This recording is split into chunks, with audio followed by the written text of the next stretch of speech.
गौतम अडानी की नेटवर्थ आधे से भी कम रह चुकी है। कुछ टाइम पहले गौतम अडानी की नेटवर्थ थी $120 बिलियन, लेकिन अब $58 बिलियन रह गई है।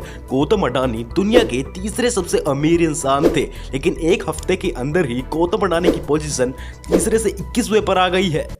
Limited has decided not to go ahead with the fully subscribed follow-on public offer or FPO to the Adani Group. The Adani Group shares are in a free fall, declining for the second straight day after US short seller Hindenburg Research. 24 जनवरी को Hindenburg की report आते ही Adani group ने इसका खंडन कर दिया। एक American investor group Hindenburg ने अडानी ग्रुप पर यह इल्जाम लगाया है कि इन्होंने कई सालों से अकाउंटिंग फ्रॉड की है, और इसी न्यूज के बाद अडानी ग्रुप के शेयर गिरने लग गए और सेबी ने तो अडानी के खिलाफ एक इन्वेस्टिगेशन भी शुरू कर दी। लेकिन दोस्तों, हिंडनबर्ग कोई न्यूज चैनल नहीं है, बल्कि इन्होंने अडानी के शेयर में शॉर्ट सेल की है।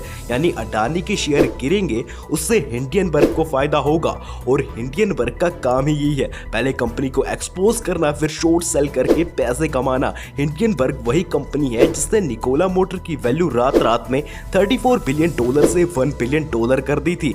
हिंडनबर्ग ने यह कहा है कि अडानी ग्रुप ने राउंड ट्रेडिंग की है, यानी कोई बंदा एक ही कंपनी के शेयर बार बार खरीदता और बेचता है, उसे राउंड ट्रेडिंग कहते हैं, और वो इसलिए ये करता है ताकि कंपनी का स्टॉक प्राइस बढ़ सके। अडानी कंपनी ने अपनी कंपनी का स्टॉक प्राइस बढ़ाने के लिए शेल कंपनीज का यूज किया है। एग्जाम्पल के लिए एक कंपनी जिसका नाम है इलारा कैपिटल, जिसके पास $3 बिलियन के शेयर है अडानी के, और ये उन्होंने सिर्फ अडानी का स्टॉक प्राइस बढ़ाने के लिए ही खरीद रखे हैं।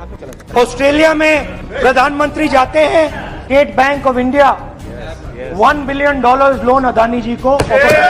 हिंडनबर्ग ने गौतम अडानी पर बहुत से इल्जाम लगाए हैं, जैसे अडानी ग्रुप पर बहुत सारा कर्ज है। एग्जाम्पल के लिए इन्होंने अडानी ग्रुप की 5 ऐसी कंपनी दिखाई जो लॉस में है, लेकिन इनके शेयर आर्टिफिशियल तरीके से बढ़ाए हैं ताकि लोगों को लग सके अडानी तो प्रॉफिट में है और लोग इनके शेयर ज्यादा से ज्यादा खरीदे। अडानी पर दूसरा इल्जाम ये है कि इन्हें गवर्नमेंट सपोर्ट करती है।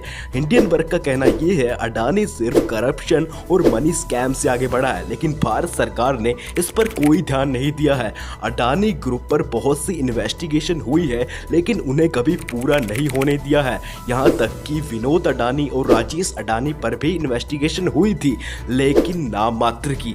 अडानी ग्रुप ऐसा करने के लिए काफी पॉलिटिशियन को पैसा खिलाता है, और तो और इन पर तीसरा इल्ज़ाम है इनके सारे ओवर प्राइस शेयर है, जो कि सही भी है। आप किसी भी तरीके से देख लो, अडानी के शेयर्स इंडस्ट्रियल एवरेज से 42 गुना ज़्यादा है। तो ये थी कुछ बातें जिससे अडानी की वैल्यू इतनी ज़्यादा गिर चुकी है।